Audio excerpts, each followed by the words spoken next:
আমরা সিপিআইএম রাজ্য সম্পাদক মণ্ডলী এবং আমাদের সিপিআইএম বিধায়কদের তরফ থেকে আপনাদেরকে স্বাগত জানাচ্ছি। আজকে যে বিষয়টি আপনাদের সামনে উত্থাপন করার জন্য এখানে আহ্বান করেছি সেটা হলো আমাদের রাজ্যের সরকার অর্থাৎ তার যে পলিটিক্যাল এক্সিকিউটিভ এবং তার অধীনে রাজ্য প্রশাসনের যে টপ ব্রাসেস শীর্ষস্তর ত্রিপুরা যে তাদের জনবিরোধী কার্যকলাপ এ রাজ্যের মানুষের গণতান্ত্রিক অধিকারকে পদদলিত করা, রাজ্যের মানুষের যে নাগরিক অধিকার সাংবিধানিক অধিকার এটাকে সম্পূর্ণভাবে অবহেলা করা এমন একটা পর্যায়ে গিয়ে পৌঁছেছে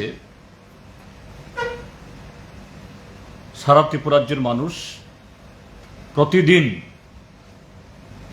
তা প্রত্যক্ষ করছেন। এ রাজ্যের মানুষ নাজেহাল হচ্ছেন।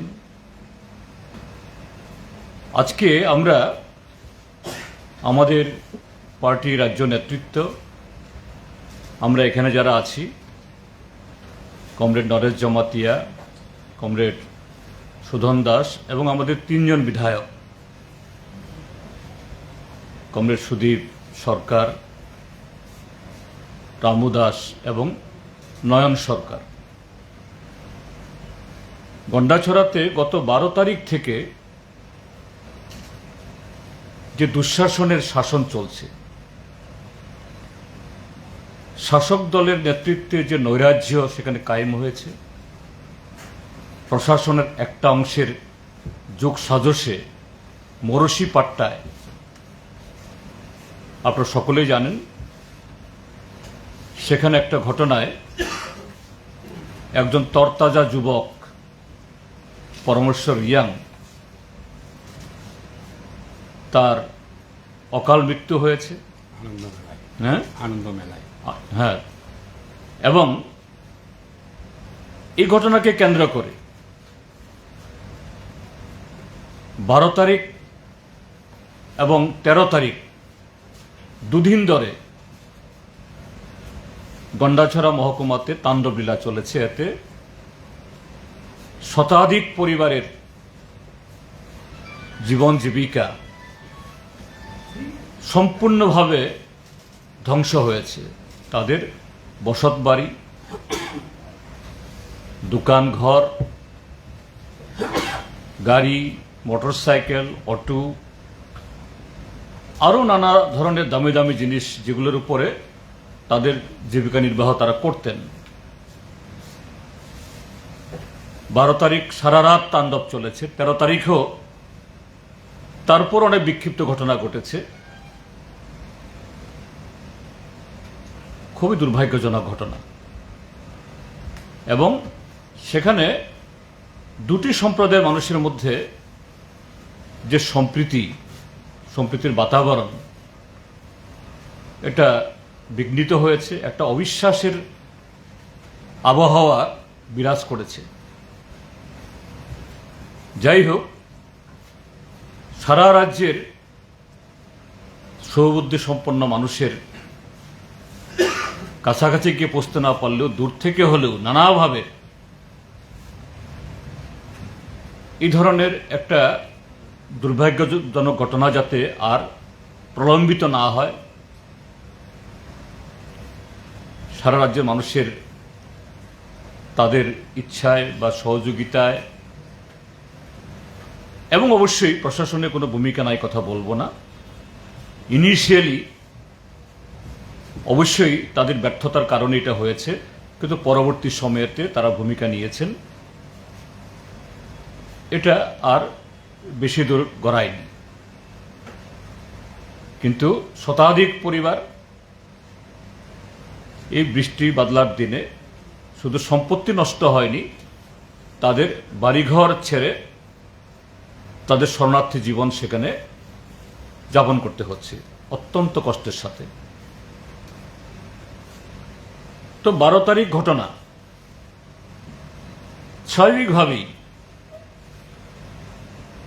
এই রাজ্যের সমস্ত অংশের মানুষ, দল মত নির্বিশেষে যারা সৌবুদ্ধ সম্পন্ন মানুষ, শান্তিকামী মানুষ, তারা চান যাতে তার পুনরাবৃত্তি না হয় এবং ক্ষতিগ্রস্ত পরিবারগুলো তারা যাতে ক্ষতিপূরণ পান। যে মা এবং বাবার সন্তান খুইয়েছেন, তারা তাদের সন্তান খুইয়েছেন, সন্তানদের ফেরত পাবেন না, কিন্তু তারাও যাতে এই মেয়ের ছেলেটাকে বড় করার জন্য বহু স্বপ্ন নিয়ে তৈরি করেছেন, তারাও যাতে মানবিকভাবে কম্পেনসেটেড হন, এটা চেয়েছেন। এই জাতীয় ঘটনায় যারা ক্ষতিগ্রস্ত মানুষ, প্রত্যক্ষভাবে এবং পরোক্ষভাবে, 12-13 তারিখের ঘটনায় হয়তো বা প্রত্যক্ষভাবে যাদের বাড়ি পুড়েছে তো নষ্ট হয়েছে, কিন্তু হয়নি গত 1 সপ্তাহের উপর ধরে সেখানে ব্যবসাপত্র সবটা বন্ধ, পরোক্ষভাবে তারাও ক্ষতিগ্রস্ত। ফসল ইত্যাদি চাষবাস করা যাচ্ছে না। তো সবাই আশা করেন রাজ্যের যারা সামাজিক ক্ষেত্রেতে, রাজনৈতিক ক্ষেত্রেতে বা কোনো এনজিও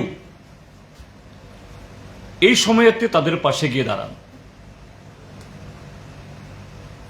আমাদের রাজ্যে অতীতেও এরকম ঘটনা ঘটলে পরে তা হয়েছে এবং ক্ষতিগ্রস্ত মানুষ তারা রিলিফ মনে করেন, তাদের পাশে মানুষ দাঁড়িয়েছেন মনে করেন, তারা সাহস পান। আমরা ত্রিপুরা রাজ্যের বিরোধী রাজনৈতিক দলের লোকরা, বিশেষ করে আমাদের পার্টির তরফ থেকে স্থানীয়ভাবে প্রথম দিন থেকে আমরা এই ক্ষতিগ্রস্ত মানুষের পাশে আমরা দাঁড়িয়েছি। প্রশাসনের কাছে জনগণের বক্তব্য নিয়ে গেছি এবং আমাদের মতো করে সাধ্য অনুসারে যতটুকু রিলিফ দেওয়া যায় পাশে দাঁড়ানো যে আমরা চেষ্টা করেছি। বাইরে থেকেও যাতে আমরা যাই, আমাদের সেখানকার মানুষ, আমাদের পার্টির সমর্থকরা, অন্যরাও মনে করেছেন, কিন্তু আমরা যখন যেতে চেয়েছি প্রশাসন বলেছে আমরা এখানে একটু এই যে ক্ষত হয়েছে মেরামত করি, তারপর আপনারা আসুন। 12 তারিখ যেদিন দুর্ঘটনা ঘটে, দুপুরে খবর পাই আমি, সেদিন আমি ধলাই জেলাতে একটা এই মনোনয়নপত্র জমার জন্য আমি ছিলাম সালেমা এবং দুর্গাচমনি ব্লক। সেখানেও অন্য পরিস্থিতি জানেন, আমি ওই কথাটা এখানে আনছি না, কিন্তু ওই অবস্থাতেও আমি ডিএম এর সাথে বারবার কথা বলছিলাম যে আপনারা পরিস্থিতি মোকাবেলা করার জন্য তৈরি হন। এবং সেদিন রাত 12টা-1টা অবধি আমরা জেগে থেকে ডিজির সাথে কথা বলেছি, এসপির সাথে কথা বলেছি, আমাদের পলিট ব্যুরোর মাননীয় সদস্য কমরেড মানিক সরকার, মুখ্যমন্ত্রীর সাথে কথা বলেছেন। অর্থাৎ আমাদের মোরাল সাপোর্ট, আমাদের একটা টেলিফোন মানে আমাদের একটা মোরাল সাপোর্ট যে আপনারা ব্যবস্থা নিন যাতে আর এটা বেশি দূর না করায়। এবং তার প্রতিদিন আমরা খবর নিচ্ছি। তারপর গত 18 তারিখে ধলাইয়ের জেলা শাসক সাজু ওয়াহিদ, তার সাথে আমি কথা বলি যে মোটামুটি আপনারা একটা সামাল দিয়েছেন, যদিও ক্ষত তো এখনো শুকায়নি, আমি যেতে চাই আমাদের আরো 2-1 বিধায়ককে নিয়ে, এবং তাকে বলি 20 তারিখে আমরা যাব। ডিএম সাহেব খুব বিনয়ের সাথে আমাকে বলেন, স্যার আর 2টা দিন পরে আসুন। এখন নতুন আইনে 144 ধারা 163 ধারা হয়েছে, 163 ধারা চালু আছে, কাজেই এখন না আসলে ভালো। আমি সেদিনই বলে রেখেছিলাম, ঠিক আছে তাহলে 20 তারিখ যাক, 21 তারিখ যাক, আমি 22 তারিখ মানে আজকে সে তারিখ যেতে পারি, একটা ওনাকে সেদিনই আমি হিন্টস দিই। যথারীতি গতকাল আমি তাকে ফোন করি সকাল 11টা নাগাদ, যে আমি তো আপনাকে বলেছিলাম 18 তারিখে 22 তারিখ যাব, আপনিও বলেছিলেন এরকম 2 দিন অপেক্ষা করার জন্য। আগামীকাল আমি যেতে চাই, যেতে পারবো কিনা? ডিএম ইনস্ট্যান্ট সঙ্গে সঙ্গে বলেন, হ্যাঁ স্যার আসুন। মোটামুটিভাবে হয়েছে। যথারীতি আমার যে পজিশন আছে সেই পজিশন থেকে কোথাও মুভমেন্ট করতে গেলে পরে সিকিউরিটির জন্য বিধানসভার অধ্যক্ষ, সচিব থেকে শুরু করে চিফ সেক্রেটারি, মুখ্যমন্ত্রীর অফিস, ডিজির office, SP security, SP SB এবং জেলা এসপি, জেলা শাসক, স্থানীয় যে থানা এলাকা যাব সে থানার ওসি, সবার কাছে মেসেজ পাঠাতে হয় অ্যাজ পার প্রটোকল। গতকাল 12টা সাড়ে 12টার মধ্যেই সর্বত্র জানিয়ে দেওয়া হয়েছে, কেননা ডিএমই বলেছেন আপনি আসতে পারেন, অসুবিধা নেই। তো আমরা এই টিম আমরা ঠিক করে আজকে সকাল 7:30 ঘটিকায় আমরা এখান থেকে রওনা দেওয়ার জন্য প্রস্তুতি নিই। আমার যথারীতি আমার 2টো এসকর্ট তারাও রিপোর্ট করেছেন যাওয়ার জন্য। যখন বাড়ি থেকে যাত্রা শুরু করব, হঠাৎ একটা ফোন আসে আমার এসকর্টের কমান্ডারের কাছে। এসপি সিকিউরিটি নাকি বলছেন ডিএম এর পারমিশন ছাড়া যেন এখানে সিকিউরিটিরা যাতে না মুভ না করে, অর্থাৎ আমাকে কিছু বলছেন না, আমার এসকর্টকে বলছেন। আমি তো বললাম এটা মিসকমিউনিকেশন হতে পারে, ডিএম এর সাথে কথা বলেই তো প্রোগ্রাম করেছি, এবং ডিএম নিজে গতকাল রাত 9টা নাগাদ আমাকে ফোন করে আবার তিনি জেনে নিয়েছেন, স্যার আপনি কোন পথ দিয়ে আসবেন, গন্ডাছড়া দিয়ে এই আমবাসা দিয়ে আসবেন না অমরপুর দিয়ে আসবেন? আমি বললাম আমি আমবাসা হয়ে যাব, প্রথম জগবন্ধু পাড়াতে থামবো, সেখানে পরমেশ্বর রিয়াং তার বাবা মারা থাকেন, তাদের গিয়ে একটু সান্ত্বনা দেব, সেখান থেকে গন্ডাছড়া যাব। ডিএম তখন আমাকে অনুরোধ করেন, স্যার বেশিক্ষণ থাকবেন না, আপনি 12টা সাড়ে 12টার মধ্যে যাতে আপনার প্রোগ্রাম শেষ হয়। হ্যাঁ ঠিক আছে, এবং আপনারাই আপনার প্রশাসনকে বলে দিন সেখানে এসডিএম বা এসডিপিওকে, তারাই গাইড করুক।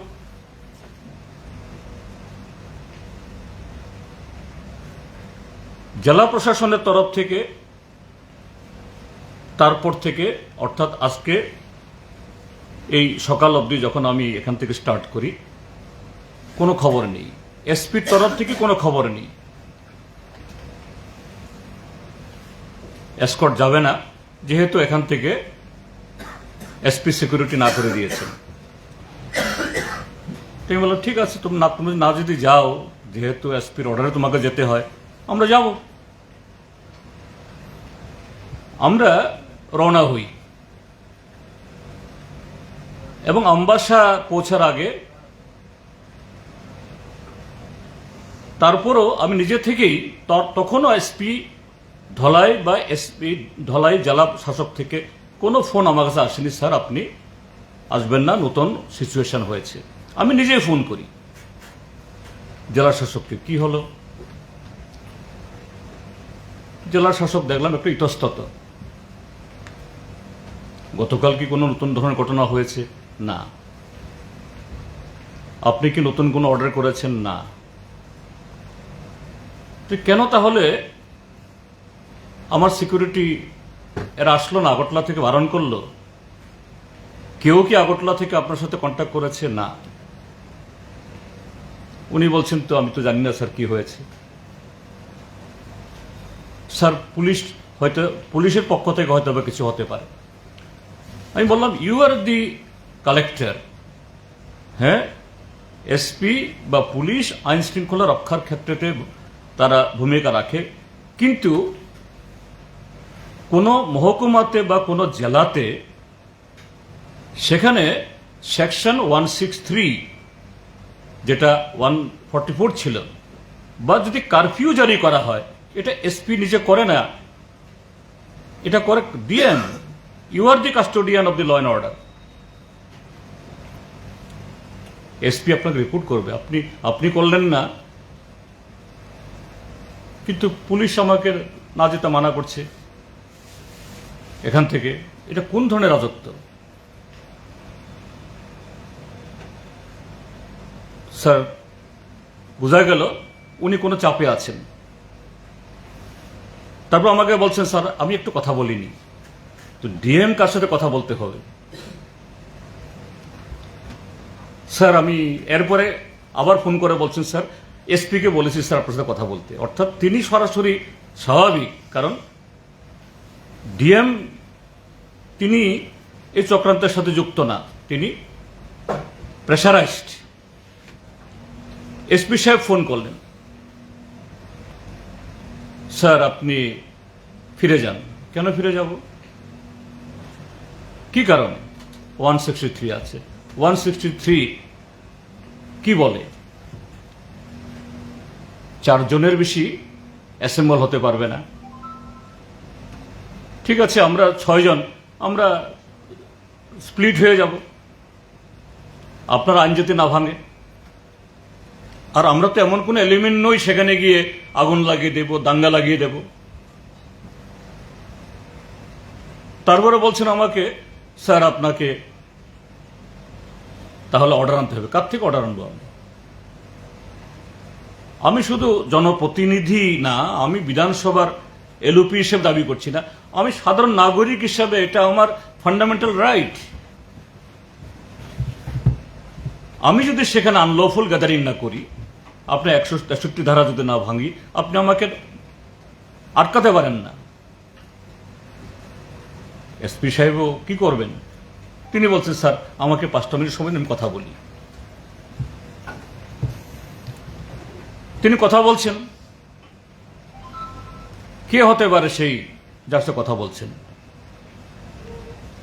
ত্রিপুরাজ্যের পলিটিক্যাল এক্সিকিউটিভ, আজকে যাই কর্তা ব্যক্তিরা সরকার চালাচ্ছেন, আর হলো তাদের ত্রিপুরাজ্যের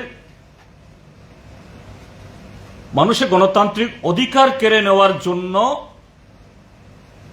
ত্রিপুরাজ্যের আরক্ষা প্রশাসনের সর্বোচ্চ আধিকারিক, মানে director general of Tripura police. তারা আমাকে নাম বলেননি কার সাথে কথা বলছেন, কিন্তু বক্তব্য পরিষ্কার। ডিজি না ঢুকতে দেওয়া যাবে না, উইদাউট এসকর্ট। আমি চলে গেলাম, আমরা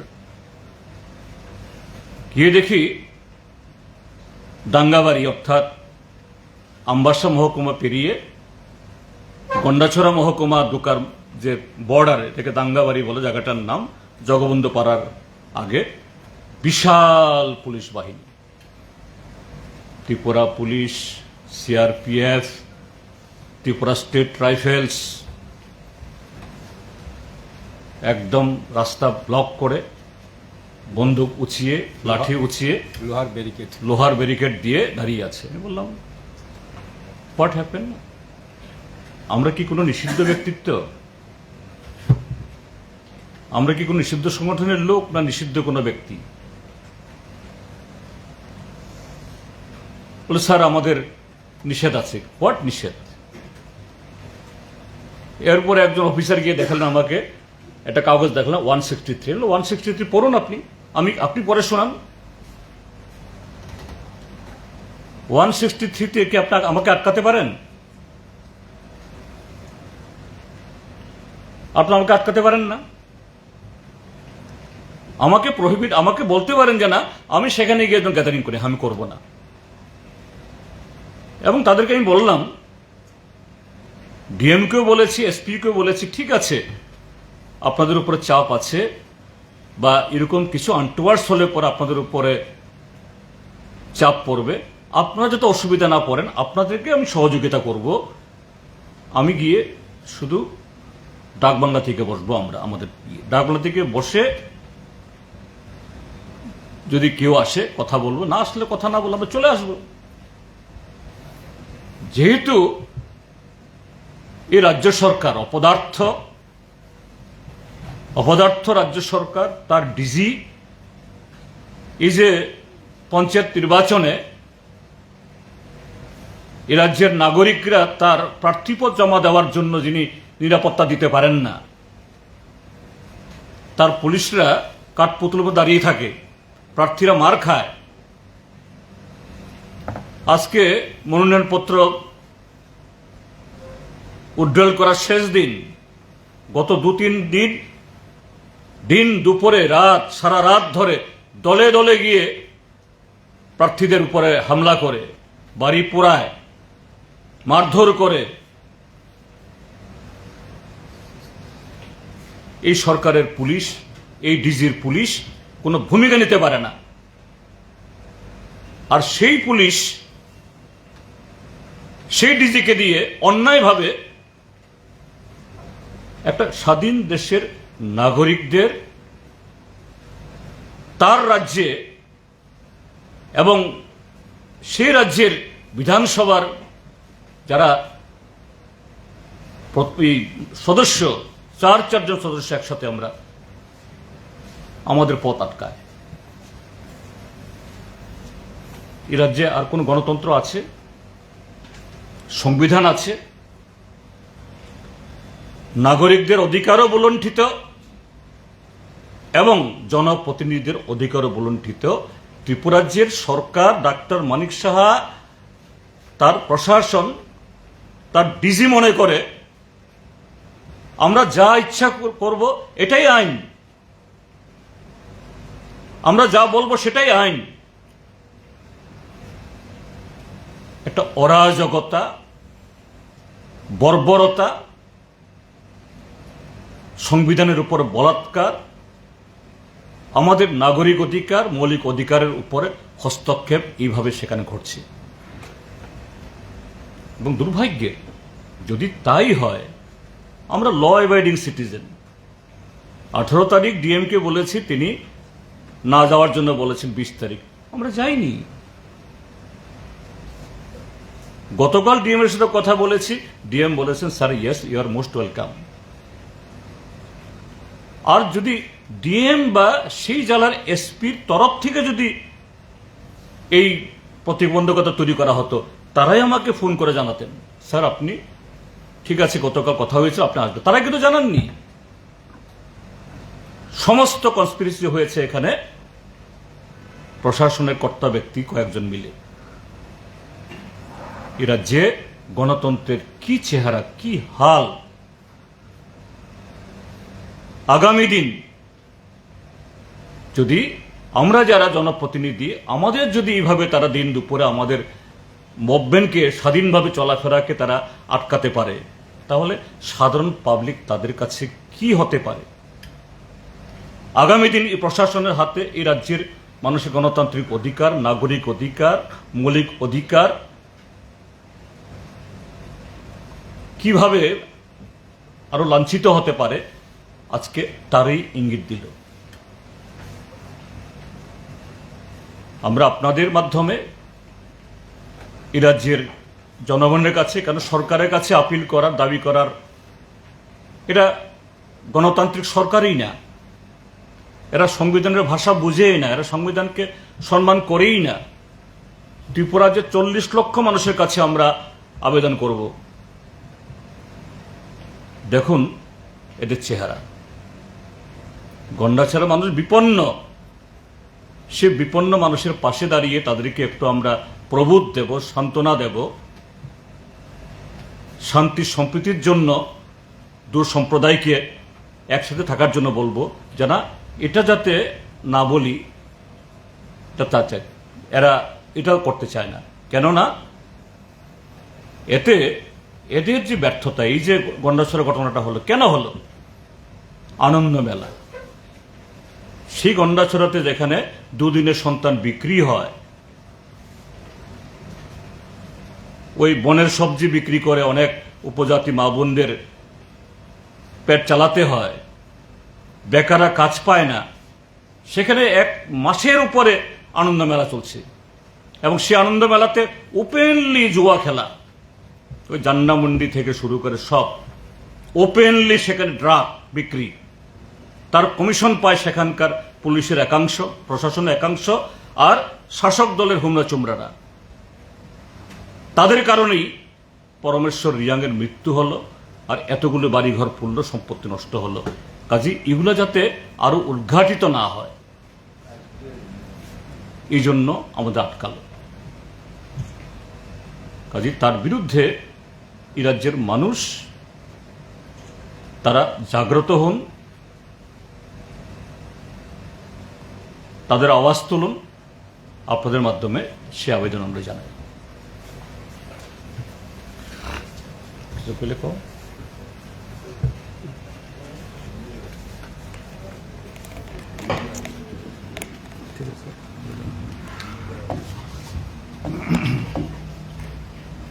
এখানে আমাদের পার্টির সম্পাদক বিরোধী দলনেতা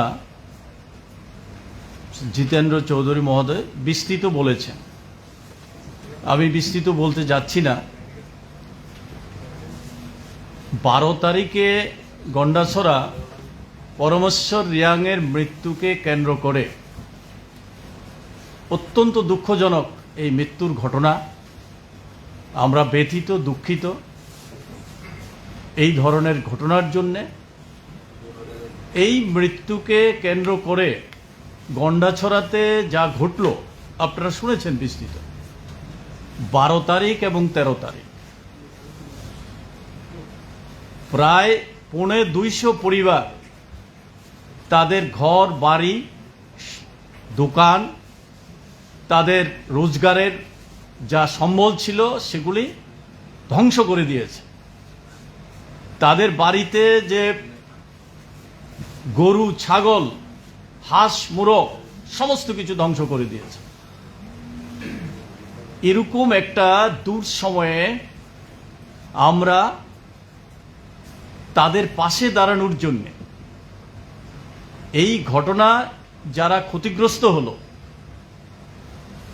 তাদের পাশে গিয়ে দাঁড়ানোর জন্য আমরা আজকে আমাদের পার্টির তরফ থেকে, সিপিআইএম এর তরফ থেকে আমাদের বিধায়ক দল এবং পার্টির নেতৃত্বরা যৌথভাবে সেখানে আমরা গিয়েছিলাম। কিন্তু আমরা কি অবস্থার মধ্যে পড়েছি আপনারা শুনেছেন, আমরা যেতে পারিনি।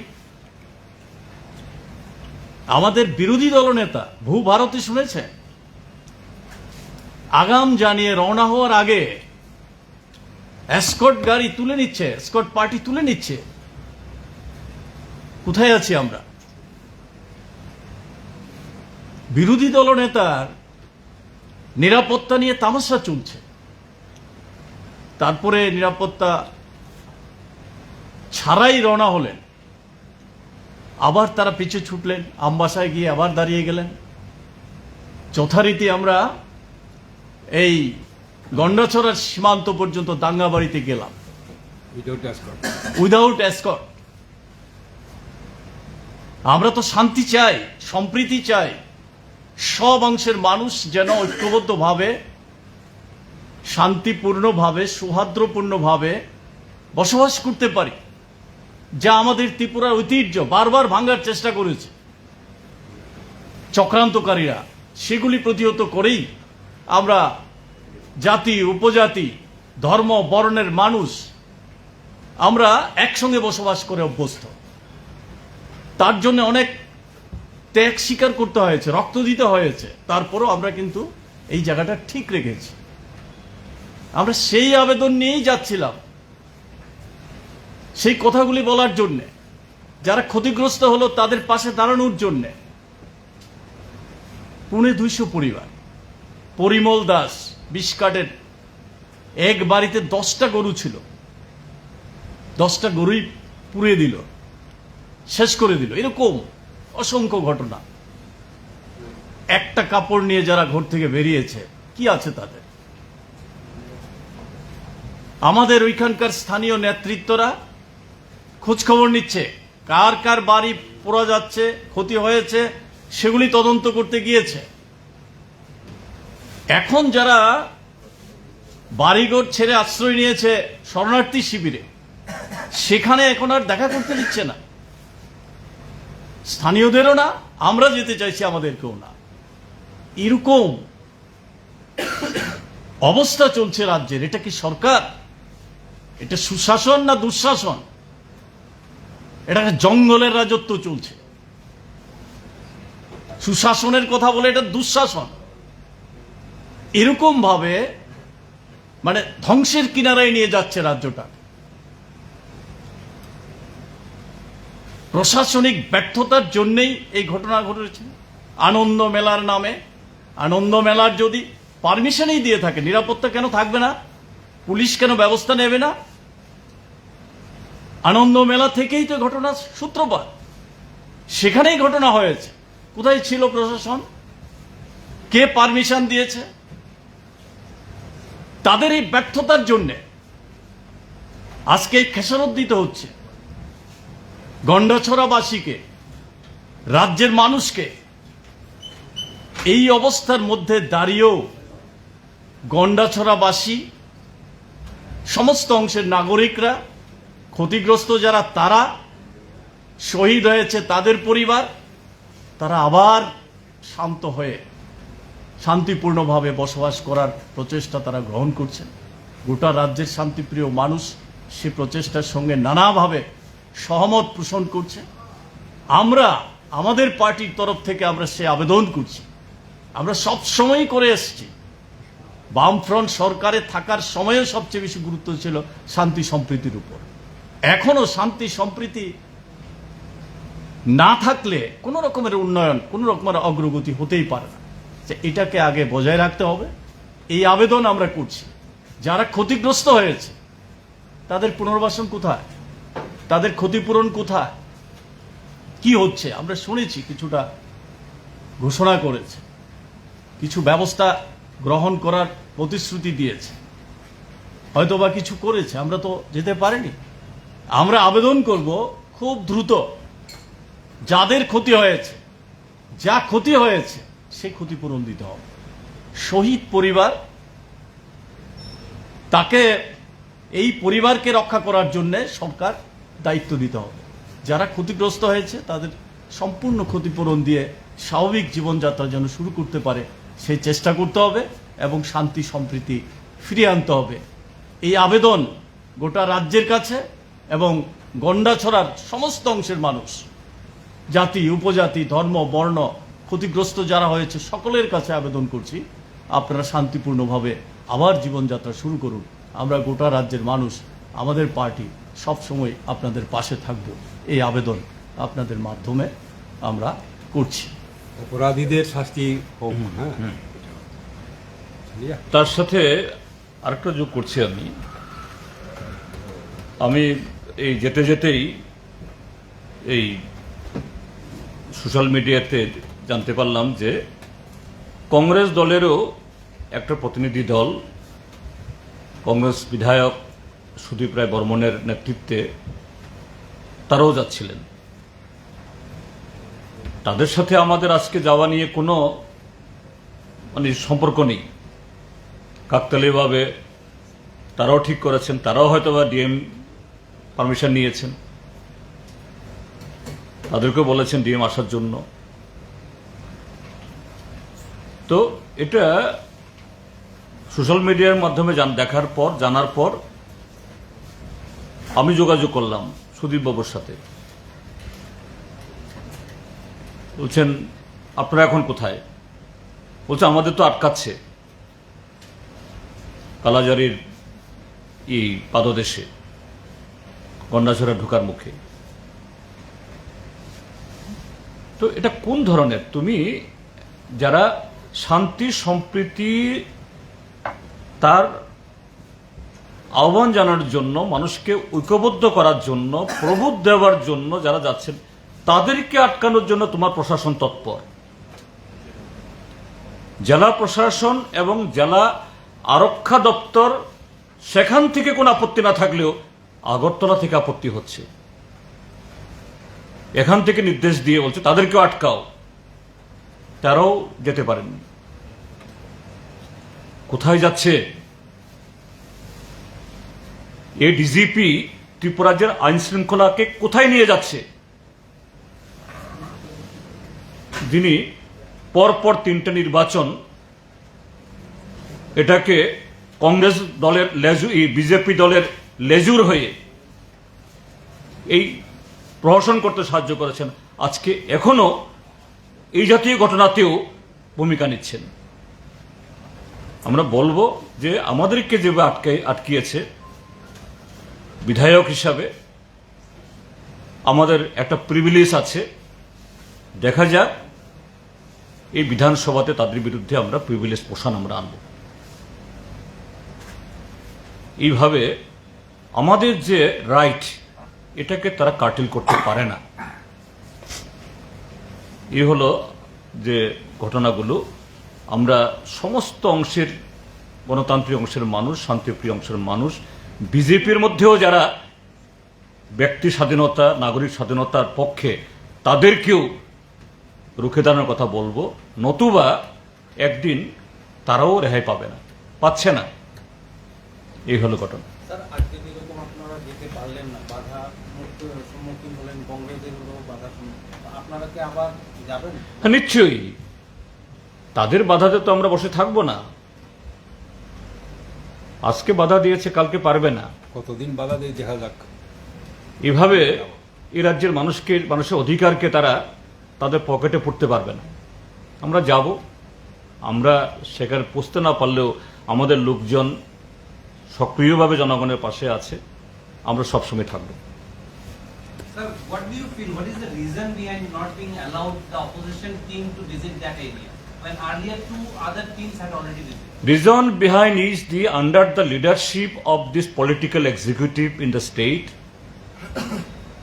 and the administration, very particularly the DG,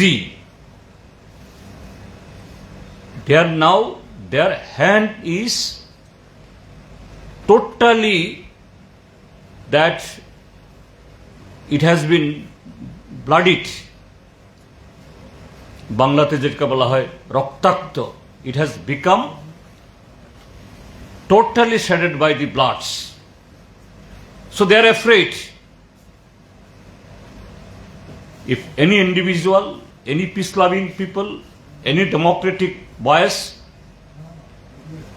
they raise their voices, the issues, that's why they are preventing us like this, undemocratically, by curtailing our fundamental rights. And they are committing crime against the law of the land by curtailing the rights of the individual and rights of the legislators. This is the sorry state of affairs. The government has already declared that they are providing compensation, and the district magistrate had earlier also, we have seen him claiming that things are almost normal over there. So do you think anything to hide there? Or This is the mockery. If the situation is so normal, peace is prevailing there, people are very much satisfied with the action of the administration, then why you are so scared of? And what relief you have distributed? Only 25,000. There are many families, scores of families, they have lost their properties, damaged of couple of lakhs. by only 25,000 you are compensating. So this is all mockery. So that's why they are very much afraid that there all these misdeeds, failure, it will be further unfolded. That's why they like to suppress our voice. They like to refrain us from visiting the places.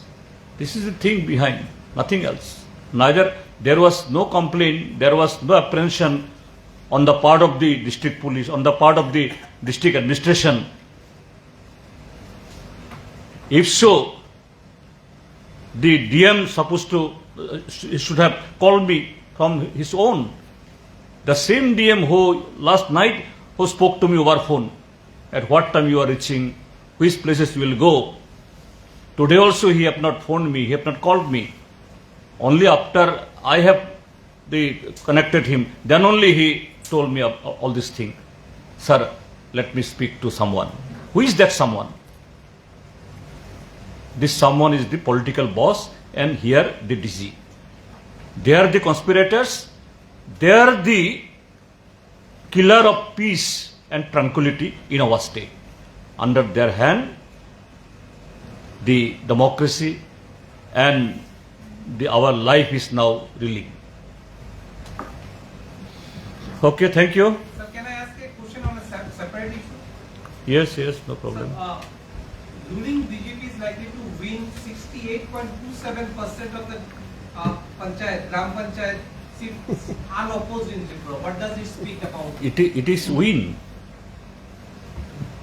It is win. It is robbery, dacoity, robbery of democracy. Murder. You know what happened? Till 3 p.m. today,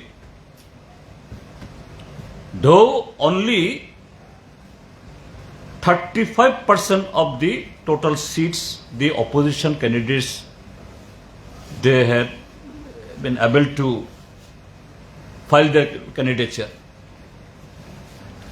Already more than 64% seats they occupied uncontested by creating all this thing. Remaining 34-35% seats, that also last 3 days, scores of people are the victim of their terror. Their houses are burned, their shops are looted, they are threatened, and today also physically assaulted. And this is win. This is murder of democracy.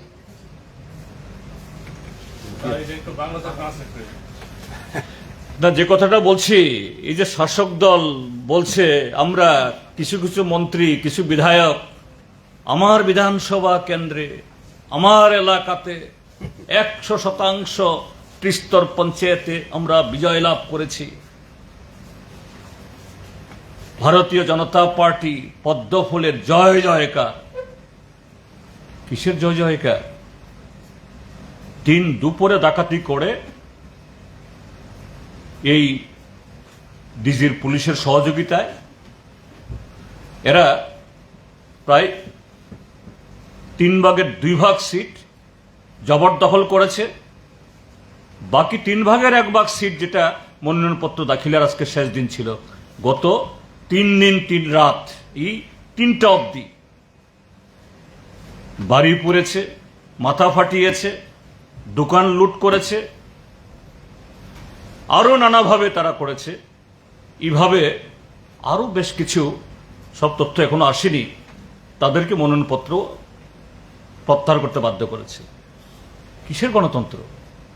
কিসের জয়? এটা গণতন্ত্রের হত্যা। যে গণতন্ত্রের মৃত্যু ঘোষণা করা আজকে বিজেপি দল ত্রিপুরাজ্যে, যে নরেন্দ্র মোদীর এই যে হিন্দু রাষ্ট্র, এই হিন্দু রাষ্ট্রের নমুনা ত্রিপুরাজ্য।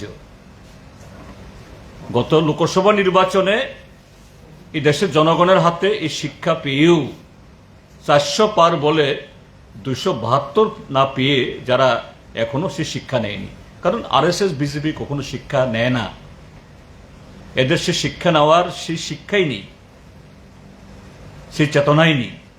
ত্রিপুরাতে করছে এগুলো, কিন্তু এগুলো বেশি দিন চলবে না। Thank you.